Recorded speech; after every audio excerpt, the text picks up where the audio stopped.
मूर्तिजापूर येथील दोघे जण चुलत बहिणीच्या लग्नाची खरेदी करण्यासाठी मूर्तिजापूर हिवरा कोरडे भातकुली या मार्गाने अमरावती येथे जात असताना हिरवा कोरडे येथील दाढी नदीच्या पुलावर दोन तोतयांनी पोलीस बनून अडवून त्यांच्याजवळून दंड म्हणून 100 रुपये घेतले।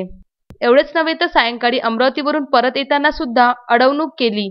झालेल्या घटनेवरून वाद निर्माण झाल्याची घटना 22 फेब्रुवारी रोजी घडली होती।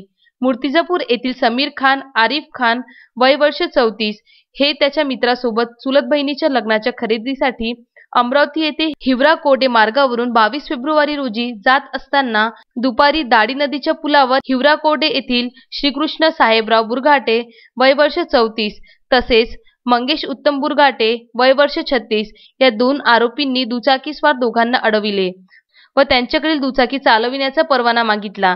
त्यांच्याकडे परवाना नसल्याने त्यांना तोतया पोलिसांना 100 रुपये देऊन सुटका करून घेतली आणि अमरावती येथे रवाना झाले।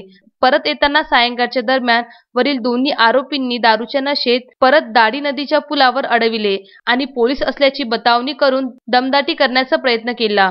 ही बाब फिर्यादी व त्यांच्या मित्र यांच्या दोघांच्या लक्षात आली की हे बनावट पोलीस आहेत म्हणून त्यांच्यासोबत वाद घातला। या दरम्यान घटनास्थळावरून घरी निघून गेले। फिर्यादी ही घटना घडली त्या दिवशी महत्त्वाच्या कामानिमित्त चंद्रपूर येथून निघून गेले होते। मात्र 27 फेब्रुवारी रोजी ह्या घटनेची फिर्याद माना पोलीस स्टेशनला नोंदवली असून आरोपीच्या विरुद्ध भादवीचे कलम 170, 419, 420, 504, 34 या कलमान्वये गुन्हा दाखल करून तोतया पोलीस यांना अटक करण्यासाठी नंदकिशोर टिकार, सचिन दुबे, जयकुमार मंडावरे यांनी हिवरा कोरडे या गावात सापळा रचून त्यांच्या मुसक्या आवळल्या आणि जेरबंद करून हवालातमध्ये टाकले। या प्रकरणी अधिक तपास पोलीस स्टेशनचे पोलीस उपनिरीक्षक घनश्याम पाटील यांच्या मार्गदर्शनाखाली पंजाब इंगळे व सहकारी करीत आहे।